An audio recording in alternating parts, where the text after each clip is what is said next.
Here with me now is Republican Vice Presidential nominee J.D. Vance, who represents Ohio in the U.S. Senate. Thank you for being here, sir.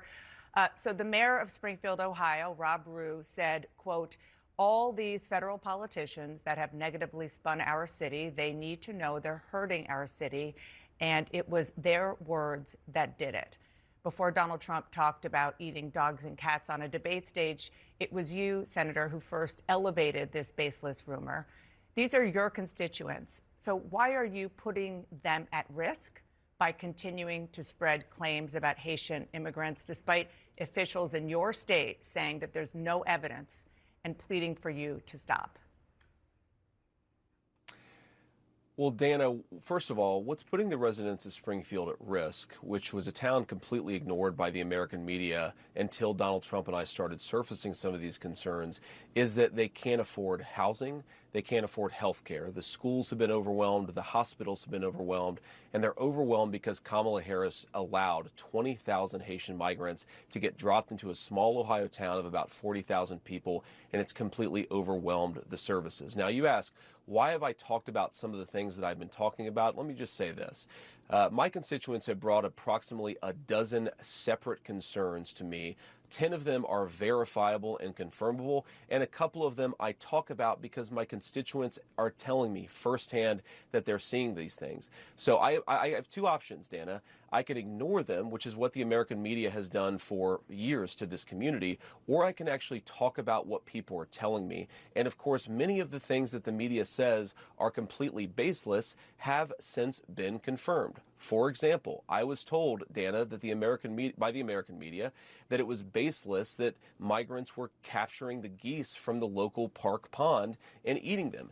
And yet there are 911 calls from well before this ever became a viral sensation of people complaining about that exact thing happening. So my attitude is listen to my constituents. Sometimes they're going to say things that people don't like, but they're saying things that people don't like because their town has been overwhelmed, and it's my job to try to fight for them and to protect them. Kamala Harris opened the border, and now these people are suffering. That's what I'm focused on, Dana. Senator, I have to go through several things that you just said. First of all, the Clark County Sheriff and the Ohio Department of Natural Resources reviewed 11 months of 911 calls. They only identified 2 instances of people alleging Haitians were taking geese out of parks. They found 0 evidence to substantiate those claims.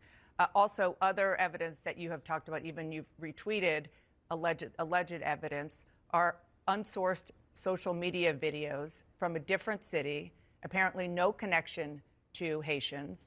And this is from a conservative activist who offered a $5,000 reward for such things. And then going just backly to the schools and the hospitals and so forth being overwhelmed, nobody is disputing that the town of Springfield, Ohio, needs help. But you're not just a bystander, you're the senator from Ohio. So instead of saying things that are wrong and actually causing the hospitals, the schools, the government buildings to be evacuated because of bomb threats, because of the cats and dogs thing, why not actually be constructive in helping to better integrate them into the community? Because there are a lot of employers there who say that the Haitian workers are helping fill jobs that they need desperately filled. Dana, first of all, let me just respond to a couple of things that you said, but I want to start with something you said, which I think is frankly disgusting and is more appropriate for a Democratic propagandist than it is for an American journalist. There is nothing that I have said that has led to threats against these hospitals. These hospitals, the bomb threats and so forth, it's disgusting. The violence is disgusting. We condemn it. We condemn all violence. Senator, and this threats happened of violence. after you and But President Trump were on the debate stage, said that cats and dogs were being eaten. You asked a question, Dana, and I'm going to go ahead and answer it. What we have said is that this town has suffered terribly under the policies of Kamala Harris. Now, you just accused me of inciting violence against the community when all that I've done is surface the complaints of my constituents, people who are suffering because of Kamala Harris's policies. Are we not allowed to talk about these problems because some psychopaths are threatening violence? We can condemn the violence on the one hand, but also talk about the terrible consequences of Kamala Harris's open border on the other hand. Now, let me just fact check a couple of other things that you said, Dana, because it's important. You said that all of these migrants are in the country legally. They are in the country through what's called temporary protective status. Right. That is when Kamala Harris waved a magic amnesty wand, taking people and giving them legal status. That is not to say that they're here legally. That is a terrible indictment of her amnesty policies that have further opened the border and further caused terrible migration into this country. You might not agree with the policy, and obviously you don't, which is totally fair and legitimate. There are policy disagreements all the time. But the fact is, it is the law because President Biden and Vice President Harris are. But I don't want to frankly go down this conversation about policy Dana, because you made a point. You don't. I agree. You don't want to talk about policy. No, Dana, what I want to talk about instead of about the fact Senator, that Kamala it was Harris, your distraction. Dana, granted amnesty. You were the one who started talking about eating dogs and cats. Level.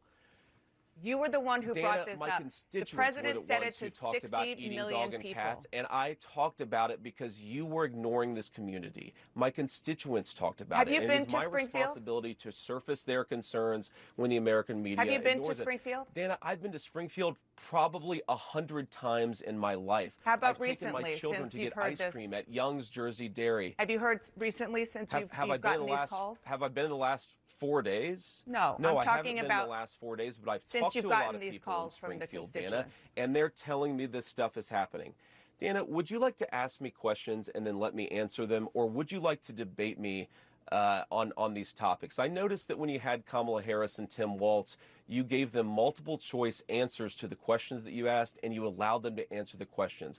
I'm happy to be here to talk about policy, but if you're going to interrupt me every single time that I open my mouth, then why am I even doing this? So please ask a question, and I'd ask you to be polite enough to let me answer it. Yes, I am, and I think that if Kamala Harris and Tim Walz were making unsubstantiated claims that had racist undertones about people eating dogs and cats, and they didn't answer the questions about that, then I would have similar interactions with them. As you know, I am very grateful that you come on the show, as I am for other Republicans. But this is something that you're hearing from constituents. I did a lot of reporting. I talked to people in Ohio over the weekend, and they're really worried about these claims. The policies, yes, I am agreeing with you that what I heard is that there is concern that these migrants, there's a lot of them, and the integration isn't being done fast enough and well enough.